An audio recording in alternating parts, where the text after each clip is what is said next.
दोस्तों, क्या हुआ जब अचानक से अयोध्या में प्रकट हुए साक्षात विभीषण। कलयुग में ऐसा चमत्कार देखकर सबके होश उड़ गए। प्राण प्रतिष्ठा से पूर्व अयोध्या में कई बड़े चमत्कार हो चुके हैं, जिसमें गिद्धों का दिखना, भालुओं का दिखना, जमीन में से मां सरयू नदी का प्रकट होना शामिल है। लेकिन इस चमत्कार को अभी तक का सबसे बड़ा चमत्कार कहा जा रहा है, जिसके पीछे की सच्चाई जानकर आपके पैरों तले जमीन खिसक जाएगी। आखिर क्या है सच्चाई? क्या सच में लंका के राजा विभीषण अपने मित्र राम लल्ला से मिलने पहुंचे हैं? क्या विभीषण आज भी जीवित है? ऐसे कई रहस्य से पर्दा उठेगा। दोस्तों, आप देख रहे हैं YouTube चैनल माइंडेड मैन। आज की इसी वीडियो में शुरुआत करने से पहले अगर आप एक सच्चे सनातनी हैं और राम मंदिर बनने से बेहद खुश हैं, तो इस वीडियो को लाइक करें और कमेंट बॉक्स में जय श्री राम जरूर लिखें। अयोध्या में राम मंदिर की प्राण प्रतिष्ठा की तैयारी जोर शोर से चल रही है। 22 जनवरी को राम लल्ला को गर्भगृह में स्थापित किया जाएगा। हर राम भक्त को इस दिन का लंबे समय से इंतजार था। अयोध्या में 22 जनवरी से लेकर 25 मार्च तक कई खास कार्यक्रमों का आयोजन किया जाएगा। इस बीच मंदिर के गर्भगृह के निर्माण का काम 24 घंटे चल रहा है। 22 जनवरी को राम मंदिर में राम लल्ला की प्राण प्रतिष्ठा होने वाली है। किसी भी मंदिर में की जाने वाली भगवान की मूर्ति की प्राण प्रतिष्ठा का बहुत महत्व होता है। मूर्ति की प्राण प्रतिष्ठा के बिना भगवान का पूजन अधूरा माना जाता है। आगे वीडियो में जानते हैं कि प्राण प्रतिष्ठा क्या होती है और जानेंगे विभीषण कैसे राम मंदिर में प्रकट हुए। सनातन धर्म में किसी भी मूर्ति की प्राण प्रतिष्ठा बहुत महत्वपूर्ण मानी जाती है। प्राण प्रतिष्ठा मूर्ति स्थापना के समय किया जाता है। किसी भी मूर्ति की स्थापना के समय उस प्रतिमा रूप को जीवित करने की विधि प्राण प्रतिष्ठा कहलाती है। प्राण शब्द का अर्थ जीवन शक्ति और प्रतिष्ठा का अर्थ स्थापना होता है। ऐसे में प्राण प्रतिष्ठा का अर्थ जीवन शक्ति की स्थापना करना या देवता को जीवन में लाना होता है। बिना प्राण प्रतिष्ठा के कोई भी मूर्ति पूजा के योग्य नहीं मानी जाती है। मान्यता है कि प्राण प्रतिष्ठा के जरिए मूर्ति में जीवन शक्ति का संचार होता है और वह मूर्ति देवता के रूप में बदल जाती है। अर्थात अब साक्षात प्रभु श्री राम अयोध्या राम मंदिर में निवास करने वाले हैं, और जब स्वयं प्रभु एक बार पुनः अयोध्या आ रहे हैं, तो उनके प्रिय मित्र व भक्त विभीषण कैसे पीछे रह सकते हैं? क्योंकि जब प्रभु श्री राम ने रावण का वध किया था, लंका पर विजय पाई थी और पुष्पक विमान के जरिए जब वह फिर से अयोध्या लौटे थे, तब प्रभु श्री राम के साथ विभीषण जी भी अयोध्या आए थे और कई दिनों तक अयोध्या में ही रुके थे। इसके बाद उन्होंने लंका का राज्य सिंहासन संभाला और लंका के राजा बन गए। यानी प्रभु श्री राम की भक्ति उनके लिए बहुत भाग्यशाली साबित हुई है, क्योंकि जो राम की शरण में आ जाता है उसका उद्धार निश्चित है। लेकिन क्या विभीषण आज भी जिंदा है? इसका जवाब आपको आगे की वीडियो देखकर पता चलेगा। हिंदू धर्म की पौराणिक कथाओं के अनुसार माना जाता है कि 8 महान विभूतियां आज भी सशरीर जीवित हैं, जिनमें से कुछ रामायण काल के हैं तो कुछ महाभारत काल के, तथा कुछ विभूतियां उससे भी पहले के काल से आज तक जीवित हैं। पौराणिक मान्यता के अनुसार विभीषण, अश्वत्थामा, बलि, वेदव्यास, हनुमान जी, कृपाचार्य, भगवान परशुराम और मार्कंडेय आर्षि चिरंजीवियों में शामिल हैं। चिरंजीवी का अर्थ होता है जो सृष्टि के अंत तक जीवित रहे और जिसकी उम्र भी न बढ़े, और विभीषण भी इन्हीं चिरंजीवियों में से एक है जो आज भी इस धरती पर मौजूद है और अनंत काल तक जीवित रहेंगे। लेकिन यह वरदान आखिर उन्हें किसने दिया, यह बड़ा जानने का विषय है। भगवान राम के अनन्य भक्त विभीषण बाल्यकाल से ही धर्मपरायण रहे। वह अपने बड़े भाई रावण के धर्म विरुद्ध कार्यों का विरोध भी करते थे। उन्होंने लंका युद्ध में भी धर्म का पालन करते हुए भगवान राम का साथ दिया। इसीलिए प्रभु श्री राम ने उन्हें सृष्टि के अंत तक अजर अमर रहने का वरदान दिया। जब कलयुग का अंत होगा, उस समय भगवान विष्णु एक बार फिर से अवतार लेंगे, जिसका नाम कल्कि होगा।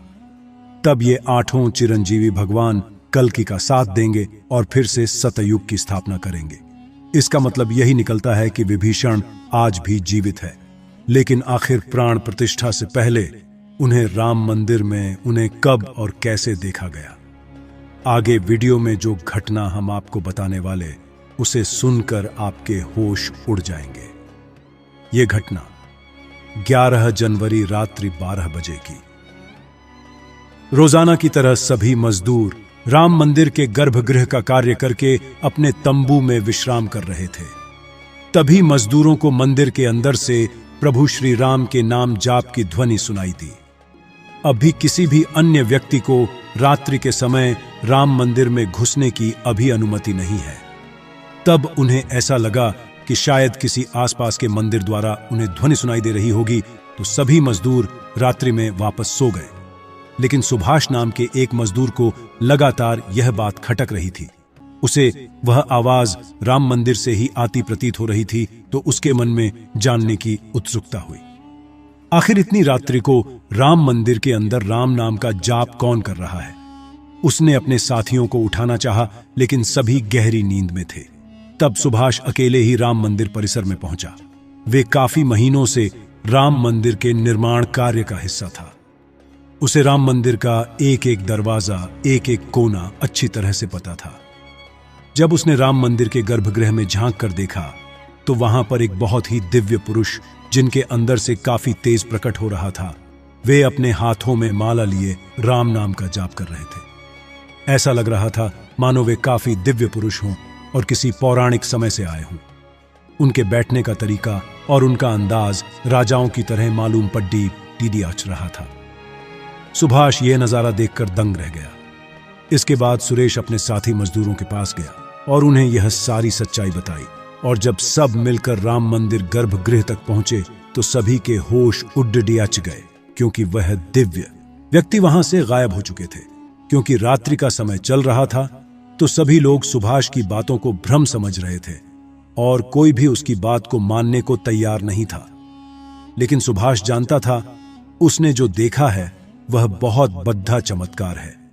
लेकिन उसके मन में एक ही सवाल था कि रात्रि 12 बजे राम मंदिर में राम नाम का जाप करते हैं, वह दिव्य पुरुष आखिर थे कौन? क्योंकि आज के समय में किसी भी पुरुष के अंदर इतना तेज नहीं हो सकता। उनका संबंध पौराणिक काल से ही हो सकता है। और अगर रामायण काल की बात करें, तो 2 ही शख्सियत है जिनके होने का दावा आज भी कलयुग में कहा जाता है। पहले हैं हनुमान जी और दूसरे हैं विभीषण। तो पूरी संभावना यही है कि सुभाष ने राम मंदिर में रात्रि के समय जिस महापुरुष को देखा था, वह राजा विभीषण हो सकते हैं, क्योंकि वह आज भी धरती पर जीवित है और 8 चिरंजीवियों में से एक है। ऐसे दिव्य मौके पर राम मंदिर में कई चमत्कार लगातार हो रहे हैं। जहां कहीं दिव्य शक्तियां भी राम भगवान के स्वागत के लिए अयोध्या आ पहुंची है। राम मंदिर के उद्घाटन की तैयारी अब अंतिम चरण में है। इस बीच एक ओर जहां श्री राम जन्मभूमि तीर्थ क्षेत्र ट्रस्ट लगातार तैयारी की जानकारी साझा कर रहा है, वहीं राम मंदिर के इस महायज्ञ में देश का हर राम भक्त अपनी आहुति अर्पित कर रहा है। आने वाली 22 तारीख के मौके पर कई संत महात्मा और जिन भक्तों ने राम मंदिर के लिए संघर्ष किया, वो सभी अयोध्या पहुंचेंगे। न केवल 22 जनवरी को, बल्कि 12 जनवरी से ही मेहमानों का अयोध्या जाने का सिलसिला शुरू हो जाएगा। रामनगरी में 11,000 से ज्यादा वीआईपी मेहमानों के स्वागत की तैयारी की जा रही है। एक समय था जब यहीं अयोध्या में रामलला टेंट में विराजमान थे। आज पक्का घर सिर्फ रामलला को ही नहीं, बल्कि पक्का घर देश के 4 करोड़ गरीबों को भी मिला है। रामायण के समय में अयोध्या को स्वर्ग कहा जाता था।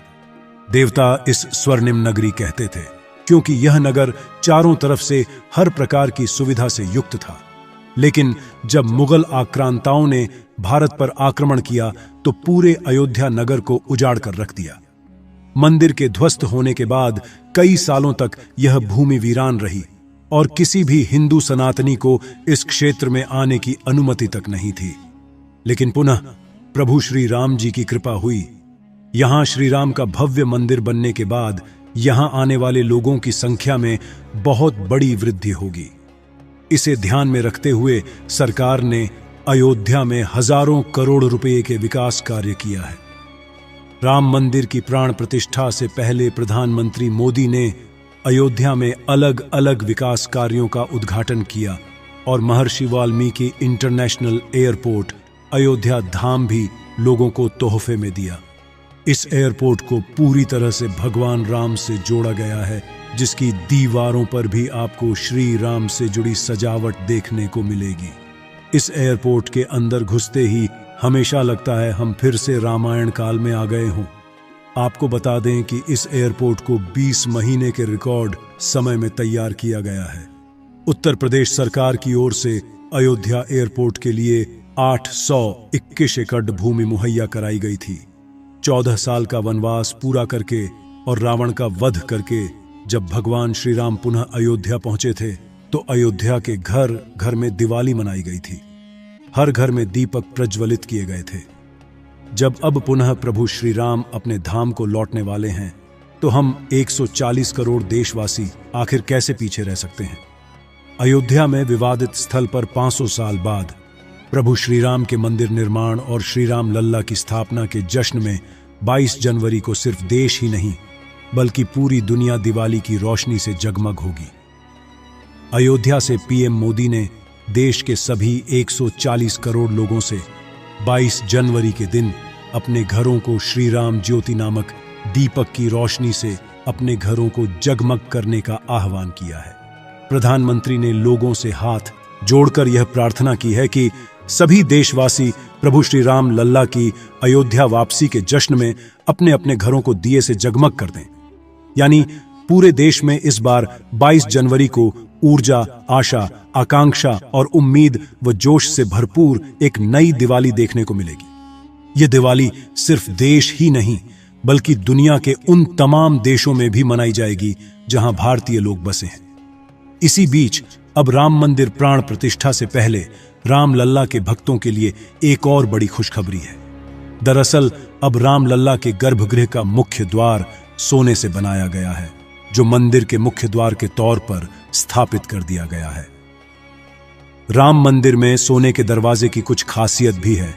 बता दें कि राम लल्ला के गर्भगृह में लगाए गए सोने के दरवाजे पर खूबसूरत नक्काशी की गई है। मंदिर के भूतल पर ऐसे 14 दरवाजे लगने वाले हैं। लेकिन दोस्तों, जब हम राम मंदिर को बनता हुआ देखते हैं तो हमें बड़ा गर्व होता है कि हम राम मंदिर को अपनी आंखों से बनता हुआ देख रहे हैं। हमें उस स्थान पर राम मंदिर के अंदर जाने का मौका भी मिलने वाला है। लेकिन एक समय ऐसा भी था जब यहां पर हजारों कार सेवकों ने इस मंदिर के निर्माण के लिए अपने प्राणों का बलिदान दे दिया था। 1528 ईस्वी में श्री राम मंदिर को बाबर के आदेश से उसके सेनापति मीर बाकी ने गिराकर वहां एक मस्जिद बना दी। इसके बाद से हिंदू समाज एक दिन भी चुप नहीं बैठा। वह लगातार इस स्थान को पाने के लिए संघर्ष करता रहा। 23 दिसंबर 1939 को हिंदुओं ने वहां रामलला की मूर्ति स्थापित कर पूजन एवं अखंड कीर्तन शुरू कर दिया। विश्व हिंदू परिषद द्वारा इस विषय को अपने हाथ में लेने से पूर्व तक 76 बार श्री राम जन्मभूमि मुक्त कराने के प्रयास किए हिंदुओं ने किए, जिसमें देश के हर भाग से हजारों नर नारियों का बलिदान हुआ, पर पूर्ण सफलता उन्हें कभी नहीं मिल पाई। 2 नवंबर 1990 को तत्कालीन मुख्यमंत्री मुलायम सिंह यादव की सरकार में कार सेवकों पर पुलिस ने बर्बरतापूर्वक गोलियां चलाई थी, जो कि सच में एक निंदनीय घटना है।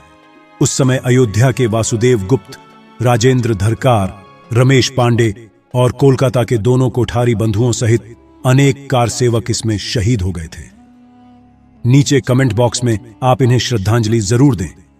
लेकिन दोस्तों, कहते हैं जो सच होता है वह स्प्रिंग की तरह होता है, उसे जितना दबाया जाए वह उतना ही तेज गति के साथ ऊपर आता है।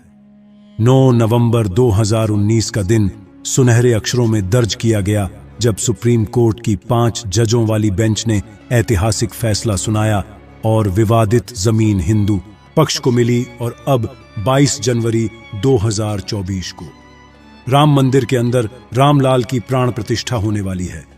इस प्राण प्रतिष्ठा के भव्य समारोह में देश विदेश की 11,000 हस्तियों का आमंत्रण दिया गया है। लेकिन दोस्तों, कुछ राजनीतिक दलों ने राम मंदिर के इस भव्य समारोह में आने का न्योता ठुकरा दिया है। इसके संदर्भ में देशवासियों का कहना है कि दुनिया में देवता और राक्षस दोनों प्रकार के लोग रहते हैं। देवता मंदिर में प्रवेश कर सकते हैं, लेकिन रक्षा मंदिर के अंदर नहीं जाते। जो राजनीतिक दल मंदिर के प्राण प्रतिष्ठा में आने से मना कर रहे हैं, उन्हें इन्हें राक्षसों के साथ जोड़ ढोकर देखना गलत नहीं होगा। जल्द ही राम मंदिर आम जनता के लिए भी खोल दिया जाएगा। राम मंदिर की भव्यता, लोगों के मन में राम मंदिर को लेकर के उत्साह और साथ ही साथ अयोध्या शहर का विस्तार उन सभी बलिदानों की आत्मा को शांति प्रदान करेगा और देश के प्रगति में भी जरूर सहयोग करेगा।